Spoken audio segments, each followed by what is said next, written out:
the student. The 25-year-old was found guilty last night. A jury convicted a man for the hit and run at a school bus stop that killed a student. The 25-year-old was found guilty last night of passing a school bus while the arm signal is extended, causing death. Prosecutors say Lily Strevel was getting on the bus last August when he hit her with his car. It happened south of Columbus on Gladstone Avenue between South Mall Road and Clifty Creek. Strevel was taken to a hospital where she later died from blunt force trauma. Sentencing is set for October. Next week is the start of a trial for a man accused of shooting a couple who was walking their dog in the ballpark neighborhood. Michael Close is accused of killing 20-year-old Isabel Thalos back in 2020. Her boyfriend, Darian Simon, was seriously injured in the shooting. Close is facing 22 charges, including murder. He's pleaded not guilty by reason of insanity, but a judge says he was sane at the time of the crimes. Jury selection for his trial finished up this afternoon.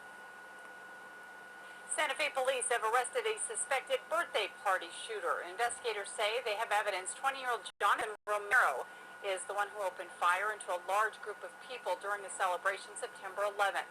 5 people, including 3 teens, were hurt. Romero was arrested at his Algodones home earlier today. Police believe the shooting stemmed from some sort of argument, but they don't have any more details. Officers are still looking for others involved in that fight. A local man faces dozens of child sex charges. Today, the Claremont County Grand Jury indicted Charlie Thederman on a total of 40 counts. The charges include rape and filming a minor engaging in sexual acts. Investigators say that he forced a minor to engage in the acts and also filmed several girls in the nude. The prosecutor says when police executed a search warrant at his Union Township home, he tried to delete evidence from his phone, pictures that included minors in sex acts. He faces up to 281 years in prison if convicted on all charges. Police say the investigation is still ongoing. Emil Knox of Massachusetts was denied bail. He remained preventatively detained pending trial. Authorities say on August 1st, after robbing this Exxon gas station in Hampstead, Knox drove her fiancé Jose Robles away. The couple then broke into a home on Wellington Drive, holding a family hostage and demanding money. She brings a black bag, which money was falling out of the bag. Officers say the family told Knox and Robles they didn't have money, so they planned to force the victims to drive them to an ATM. The girls in the family would drive with Miss Knox, and the males in the family would drive with Mr. Robles. Before they could leave, police came onto the scene, forcing Knox, Robles, and the family back inside the house. That's when Robles handed Knox what we now know was a BB gun. The defense claims that Knox used it to protect the family, but the officer's testimony says otherwise. When Robles handed her the gun, instead of protecting the family like she was claiming to, she held it at the mother's side. The judge concluding that if Knox didn't intend to participate, that she would have acted differently. The conduct that I heard evidence of doesn't support the defense contention that she was just there involuntarily along for the ride. Now, the judge went on to say that Knox aligned herself with a dangerous person, making her dangerous as well, and that is why she was held. Here in Hampstead, Troy Lynch, WMUR News 9. The man accused of arson at the mayor of Vancouver's home will remain in jail on $500,000 bail. Police arrested Aidan Murray this week while responding to a burglary call.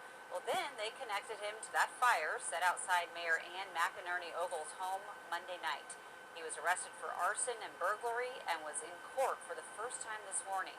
Well, he addressed the judge briefly before being advised by his lawyer to remain silent. I do want to try to go to rehab. That is the plan. I've never really done things like this before. I'm gonna request that you don't talk about the case. Okay, so Murray's bail is set at $500,000 for the arson charge.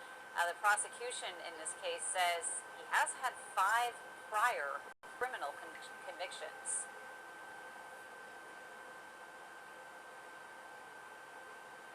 Authorities say an inmate and a jailer talked on the phone nearly 1,000 times before the Alabama escape that ended in Indiana this spring. Casey White was the prisoner. Vicky White was the supervisor at the facility where he was held.